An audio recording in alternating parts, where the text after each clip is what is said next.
राधे राधे दोस्तों, आज हम शिव पुराण का पाठ शुरू करते हैं। शुरू करने से पहले मेरी आप सबसे विनती है कि मेरे चैनल को सब्सक्राइब, लाइक और शेयर करना ना भूलें, ताकि हम आपके लिए अच्छी अच्छी कथाएं और पुराणे ला सकें। ओम नमः शिवाय। चलो आइए शुरू करते हैं। राधे राधे दोस्तों, आपका फिर से स्वागत है मेरे YouTube चैनल राधे श्याम में। आज हम आपको आगे की कथा सुनाते हैं। चलो आइए शुरू करते हैं। पार्वती का पिता के घर में सत्कार, ब्रह्म महादेव जी की नट लीला का चमत्कार, उनका मैना आदि से पार्वती को मांगना और माता पिता के इनकार करने पर अंतर्धान हो जाना। नारद, उस समय तुम्हें भी इस एक सुंदर रथ पर बैठाकर ब्राह्मण आदि सब लोग नगर में ले गए। फिर ब्राह्मणों, सखियों तथा दूसरी स्त्रियों ने बड़े आदर के साथ शिवा का घर के भीतर प्रवेश कराया। स्त्रियों ने उनके ऊपर बहुत सी वस्तुएं निछावर की। ब्राह्मणों ने आशीर्वाद दिए। मुनिवर पिता हिमवान और माता मेनका को बड़ी प्रसन्नता हुई। उन्होंने अपने गृहस्थ आश्रम को सफल माना और यह अनुभव किया कि कुपुत्री की अपेक्षा सुपुत्री ही श्रेष्ठ है।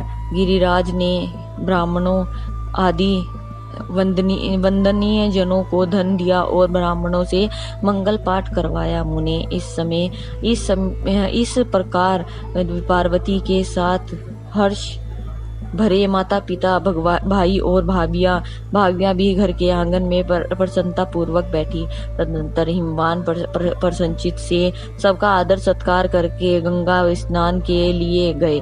इसी बीच में सुंदर लीला करने वाले भक्त वत्सल्य भगवान शंभु एक अच्छा नाचने वाला नट बनकर मेनका के पास गए। उन्होंने बाएं हाथ में सींग और दाहिने हाथ में डमरू ले रखा था। पीठ पर कथरी रख छोड़ी थी। लाल वस्त्र पहनने के वे भगवान रुद्र नाच और गान में अपनी निपुणता का परिचय दे रहे थे। सुंदर नट का रूप धारण किए हुए भगवान शिव ने मेनका के पास बैठी हुई स्त्रियों की टोली के समीप सुंदर नृत्य किया और अत्यंत मनोहर नाना प्रकार के गीत गाए। उन्होंने वहां सुंदर ध्वनि करने वाले शृंग और डमरू को भी बजाया तथा नाना प्रकार की बड़ी मनोहरणी लीलाएं की। नटराज की उस लीला को देखने के लिए नगर के सभी स्त्री, पुरुष एवं बालक आदि वृद्ध भी सहसा वहां आ पहुंचे। मुने उस सुमधुर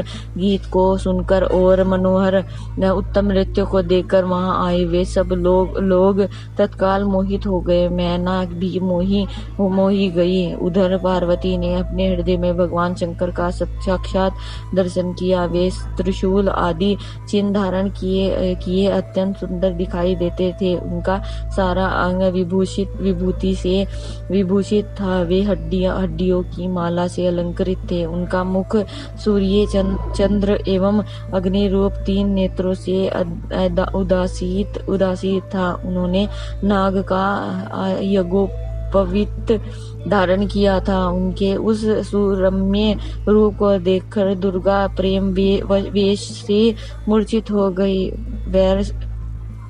गौरव विभूषित दीन बंधु, दया सिंधु और सर्वथा मनोहर महेश्वर पार्वती से कह रहे थे कि वर मांगो। अपने हृदय में विराजमान महादेव जी को इस रूप में देखकर पार्वती देवी ने उन्हें प्रणाम किया और मन ही मन यह वर मांगा कि आप मेरे पति हो जाइए।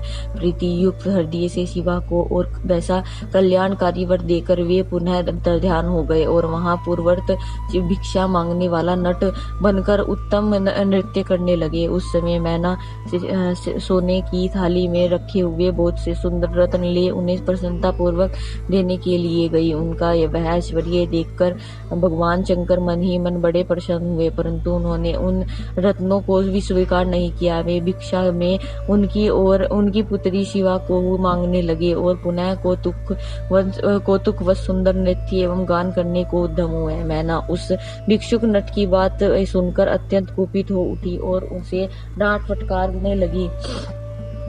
उनके मन में उसे बाहर निकाल देने की इच्छा हुई। इसी विचार में गिरिराज हिमवान गंगा जी से नहाकर लौट आए। उन्होंने अपने सामने उस नराकार भिक्षुक को आंगन में खड़ा देखा।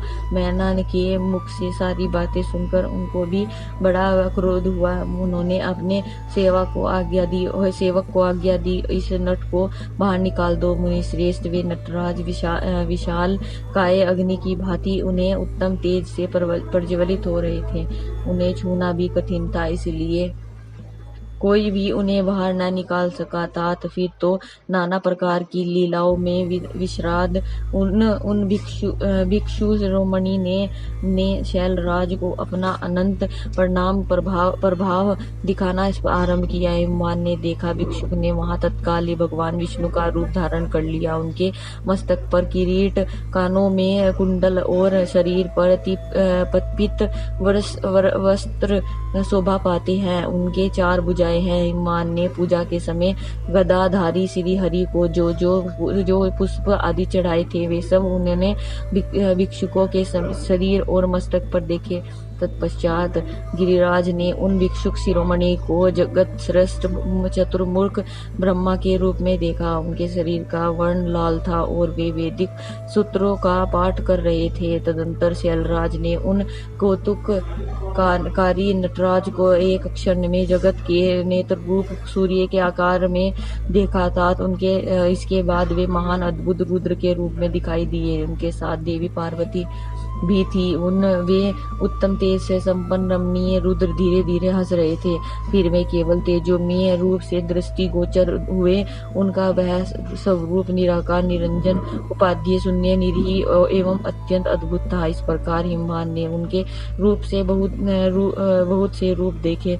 इससे उन्हें बड़ा विस्मय हुआ और वे तुरंत ही परमानंद में निमग्न हो गए। तदंतर सुंदर लीला करने वाले उन भिक्षुक शिरोमणि हिमवान और मैना से दुर्गा को भी भिक्षा के रूप में मांगा। दूसरी कोई वस्तु ग्रहण नहीं की, परंतु शिव की माया से मोहित होने के कारण शैलराज ने उनकी उस प्रार्थना को स्वीकार नहीं किया। फिर भिक्षु ने कुछ वस्तुएं नहीं ली और वे वहां से अंतर्ध्यान हो गए। तब मैना और शैलराज को उत्तम ज्ञान हुआ। वे सोचने लगे, भगवान शिव हमें अपनी माया से छलकर अपने स्थान को चले गए हैं। यह विचार कर उन दोनों की भगवान शिव में पराभक्ति हुई, जो महान मोक्ष की प्राप्ति करने वाली है, दिव्य तथा संपूर्ण आनंद प्रदान करने वाली है। आज की कथा में समाप्त करते हैं। आगे की कथा हम आपको कल सुनाएंगे। ओम नमः शिवाय। अगर आपको मेरी वीडियो अच्छी लगी तो बेल आइकन दबाना ना भूलें, ताकि आपको मेरी आने वाली वीडियोस का नोटिफिकेशन मिलता रहे। धन्यवाद। ओम नमः शिवाय।